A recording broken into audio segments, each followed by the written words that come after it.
carrière au SCFP a commencé en signant une carte de membre de mécanicien d'appareillage pour Hydro-Québec, à la centrale hydraulique Robert Bourassa à la baie James. Alors, ça a été le début de ma carrière comme mécanicien. Alors, de fil en aiguille, après un an, je suis rentré là en 1980. En 1981, après un an, j'ai eu ma permanence. Je suis tombé délégué du département mécanique. En 82, j'ai été élu le directeur pour le chantier d'LG2. Puis en juin 83, j'ai été élu comme président pour les chantiers de la baie James pour Hydro-Québec, la section locale 1500. Poste que j'ai occupé pendant 8 ans, jusqu'en 1991. En 1991, j'ai été élu au niveau provincial de la section locale 1500 comme secrétaire général, jusqu'en 1999. La plus grande bataille que j'ai eu à faire, je considère que c'est la bataille qu'il y a eu en janvier 1986 à la baie James. À la baie James, nous, Hydro-Québec, à peu près, nous sommes l'équipe des mises en service puis d'exploitation des centrales, qu'on n'est pas des milliers, on est à peu près 500 ou 600 personnes. Et il y a une relève des mécaniciens, qu'un avion Navajo, qui a 5 personnes dedans. C'est la relève du vendredi. Et il y a 5 mécaniciens qui arrivent le vendredi, il y a 5 mécaniciens qui repartent. Et l'avion s'est écrasé en retournant. C'était en retournant à Montréal. C'est une journée qui avait beaucoup de freezing rain. Il y avait du verglas, il y avait de la brume. C'était pas des conditions pour voler cette journée-là, mais ils ont volé quand même. L'avion s'est écrasé. Pour les 2 premières journées, Hydro-Québec a participé à des recherches, mais a surtout abdiqué à faire les recherches elle-même en disant que c'est l'armée qui le fait. Et après 48 heures, l'armée a passé avec des avions qui ont des capteurs thermiques. Il y avait une tempête de neige, on est en janvier. C'est à baie James, il fait froid. Puis avec des capteurs thermiques, ils ont dit qu'il n'y a rien de chaud au sol. Donc, l'avion s'est écrasé, il y a de la neige par-dessus, il y a des corps, puis les corps, on s'en fout, on s'en occupe pas. Ce à quoi les travailleurs de la baie James ont dit ça n'a pas de sens, ça. Il dit, c'est pas vrai que moi, s'il m'arrive de quoi, on verra au printemps ce qui se passe, puis que nos familles, je ne sais pas. Ça fait que tous les travailleurs de la baie James ont arrêté de travailler. Devant cette menace-là, on était dans la foulée du saccage de la baie James qui est arrivé une décennie avant. Hydro-Québec a fait ni un ni deux, ne nous a pas écoutés et a évacué tous les chantiers. Donc, il n'y avait plus personne dans la centrale de LG2, LG3, LG4. C'est des cadres qui ont opéré la centrale. On a arrêté de travailler pendant 5 jours. Puis finalement, au bout de 5 jours, Hydro-Québec a décidé de reprendre les recherches, de mettre les équipements puis la main-d'œuvre nécessaire, de mettre des monteurs de ligne avec des motoneiges pour être capable de retrouver l'avion.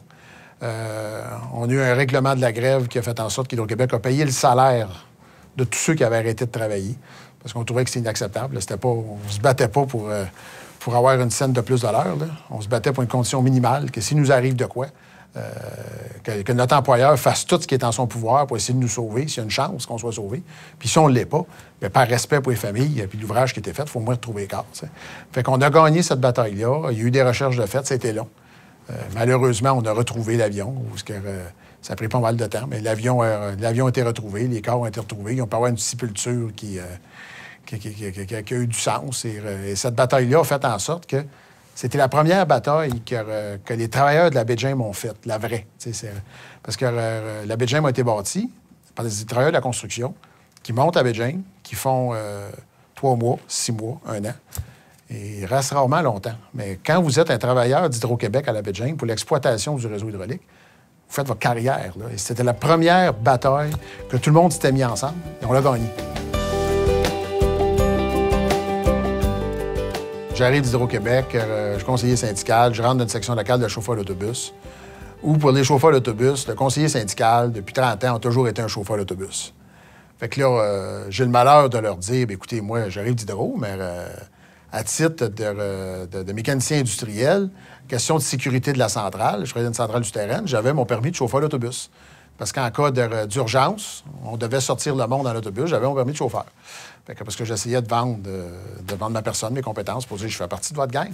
Fait que ça fait 2 semaines que je suis assigné là. On me donne un rendez-vous au garage à 9h30 pour rencontrer une partie exécutive des chauffeurs. T'sais. Et là, il dit, écoute, essaye donc ça, voir. Là. Fait que là, il me donne un manteau de chauffeur pour... ils disent, on va prendre une photo. Fait que là, je prends le manteau de chauffeur. Il dit, là, maintenant, tu nous as dit que tu étais chauffeur d'autobus. On va partir avec un autobus. Fait que là, on a volé un autobus de la compagnie. Et là, ils m'ont fait faire un circuit, ils m'ont amené en ville. J'ai dû conduire dans le terminus du centre-ville, qui est un terminus intérieur, le plus gros terminus intérieur qu'il y a en Amérique du Nord, avec les colonnes à droite et à gauche. Et moi, ça fait à peine 2 semaines que je suis dans la section locale, je ne veux pas me faire sortir. Et l'exécutif des chauffeurs est assis dans l'autobus. À noter les commentaires de est-ce que j'ai bien fait mon gauche-droite, est-ce que mon clignotant a été mis juste à temps, est-ce que j'ai débordé ou pas débordé en virant le coin de rue. Bref, ils sont payés ma tête vraiment dans 5 ans sur mes qualités de chauffeur d'autobus, mais ça s'est récupéré à titre de conseiller syndical. J'ai été impliqué beaucoup dans la Caisse d'économie.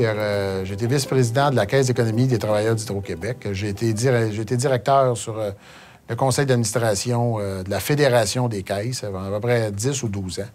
Le partenariat que le CFP a eu avec les caisses d'économie a été, tant qu'à moi, mirobolant. C'est un success story. À toutes les fois que le syndicat, on était mal pris, le nombre de fois que j'ai vu de mes membres qui étaient mal pris, et dans les 2 cas, les sections locales où les membres étaient en conflit de travail, allaient voir les caisses populaires, allaient voir la Banque Laurentienne, la Banque nationale, la Banque de Montréal, nommez-les tous, 0 compromis. Puis c'est en quoi, des fois, vous êtes en conflit de travail, en difficulté de paiement, là, ils accéléraient le processus pour être sûr de ne pas perdre le bille, puis je les cartes de crédit. Puis mon implication dans les caisses d'économie est venue justement du fait qu'en 1989, quand on a eu la grosse grève à Hydro-Québec pendant 9 mois, les seuls qui, sans l'ombre d'un doute, vous avez besoin d'argent, on va vous en prêter.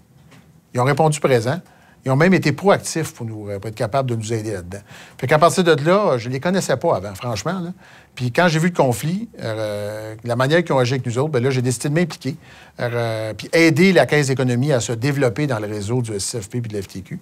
Puis aider aussi pour que le SCFP travaille avec les caisses d'économie. Qui fait en sorte qu'à plusieurs reprises, les sections locales étaient mal prises, ils étaient en grève, ils étaient en conflit, avaient besoin d'une marge de crédit, avaient besoin d'argent, avaient besoin d'une hypothèque.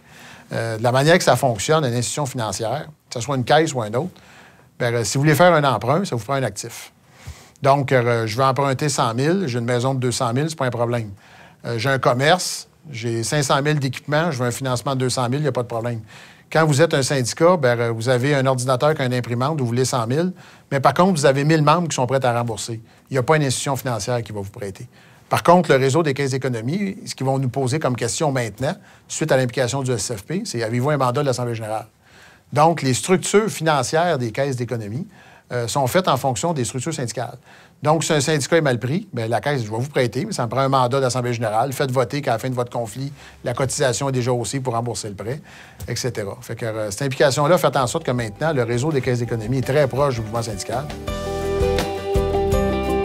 J'ai eu la chance, dans ma carrière au SCFP, en 30 ans, de travailler 10 ou 12 ans directement en termes de service aux membres, aux équipes de communication, dans le sens que je travaillais avec des journalistes, je donnais le service à des syndicats de journalistes, que ce soit Global Television, TQS, TV5 et autres. Là.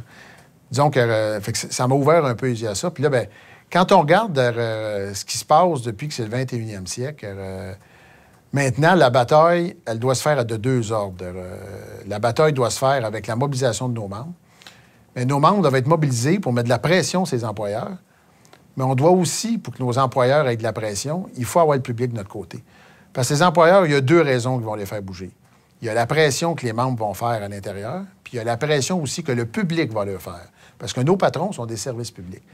Et je vous dirais que c'est excessivement dur de faire de la pression en disant qu'on coupe le service au public. En général, ils sont toujours contre nous autres.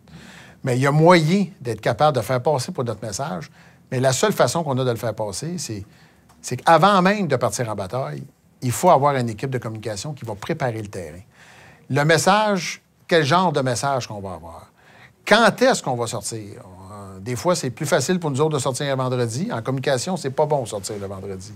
Donc, si on veut s'assurer que notre message sort bien, il faut s'assurer, est-ce qu'il y a d'autres personnes qui sont en même temps que nous autres? Donc, il faut garder le volet mobilisation de nos membres. Ça, c'est la base de nos batailles. Ça, on veut se battre, il faut que nos membres soient avec nous autres.